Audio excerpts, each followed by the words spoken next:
You're working on developing your online marketing strategy for your small business. You've already decided what content that you will commit to regularly create, and you've already determined what online marketing tools you are going to use for that strategy. So the next step is developing your content calendar.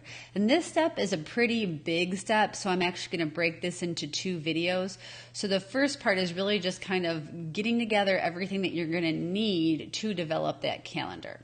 So first of all, when you are making that content calendar, you need to think about and pull in all of your online marketing tools that you have decided to use, whether it's your social media platforms, if there's paid ads, if it's your email newsletter, if you blog or podcast, all of those things that you're going to do, all those different tools and tactics, that needs to get pulled in. If you have some kind of brick and mortar location and there's like in-store events, there's maybe some new products that are hitting the shelves. If you have any kind of planned upcoming sales or promotions that are happening, all that has to get pulled in as well. And part of this content calendar is also going to involve the curated content. So it's really important to keep in mind that when you're, working in any sort of sales kind of job or sales sort of tactic for a business, you can't just say, buy from me, buy from me, buy from me. No one's going to want to listen to you or talk to you if all you're doing is just trying to get people to sign on the dotted line. You want to also offer up educational value, prove that you know what you're talking about, show that you're a resource in whatever industry you're in. So there's other things like that are going to be part of that content calendar as well. Depending how far in advance you plan, there also can be some seasonal elements that also need to be incorporated into that content calendar, because you're not going to be able to make a plan that's like a whole year. Or if it is, I'm not sure how strong that content calendar might be if you try to do a whole year at once, or at least you got to know that there's going to be a lot of changes along the way. So when you are thinking about your curated content, you do want to think about things that are what I call relevant and complementary. So relevant and complementary to not just your business and what you offer, but also your ideal clients. So those potential customers and your customers, and that kind of content that they will engage with, but that still relates to your business. So a couple examples of that, just so people kind of understand what would be curated, but also makes sense.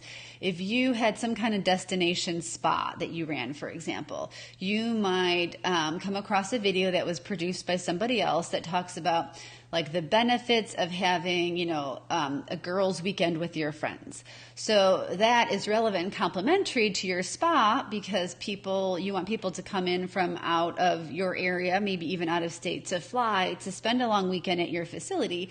So that kind of content would make sense to be some curated content that's still very on point with the messaging of your brand.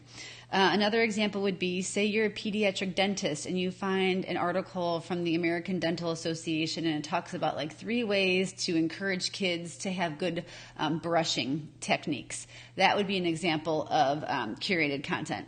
If you're a pool installer, you might find some cool video or article that's from like the DIY network on this really great pergola that they installed in someone's backyard, because it has to do with enjoying your outdoor spaces and outdoor entertaining. Someone might want to eventually have some sort of shade structure on their patio area so they can enjoy their pool more. So that would be a third example of that relevant and complementary content that you could use if you were any of those businesses.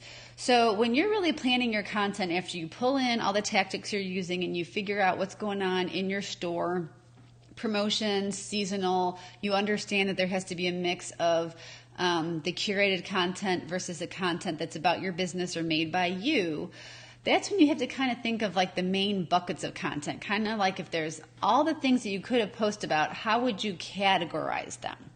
So different kinds of businesses are going to have different amount of buckets, so to speak. So some aren't going to be as broad as this example that I'm going to give. But for example, if you were a bridal boutique or something in the bridal industry, there's so much stuff that you can talk about.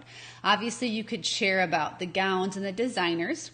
You ideally are asking those brides who have come through your shop to share their wedding photos, after the fact. So you could have what, people will call user-generated content. So hopefully you're gathering those photographs and stories, sort of like testimonials of happy brides to share. Likely, if you are a bridal boutique, you sell like mother of the bride dresses, bridesmaid dresses, flower girl dresses. So there's curated content around being in the bridal party that could make sense for your content mix. Any of those sort of parties before the wedding, whether they're engagement parties, showers, bachelorette parties, obviously anything that's wedding planning related at all, whether it's the ceremony or the reception. Tied into that too would be some local information. So, maybe there's certain venues in your area that are really popular reception places, for example, or you have a bridal show that's coming to town. That would also be another category. Honeymoon can be another category. And then besides the dress, all the accessories that the brides wear. So there's so many different buckets or categories of content that you can have be part of that content calendar mix. So that's really where you are right now in figuring out everything you need to pull in, and then organizing everything that you've pulled in to those different categories, because you're going to need to have all those ideas of both promotional and non-promotional, so on-brand versus curated content to then stick into the calendar. And that's what we're going to talk about in our next video. Stay tuned.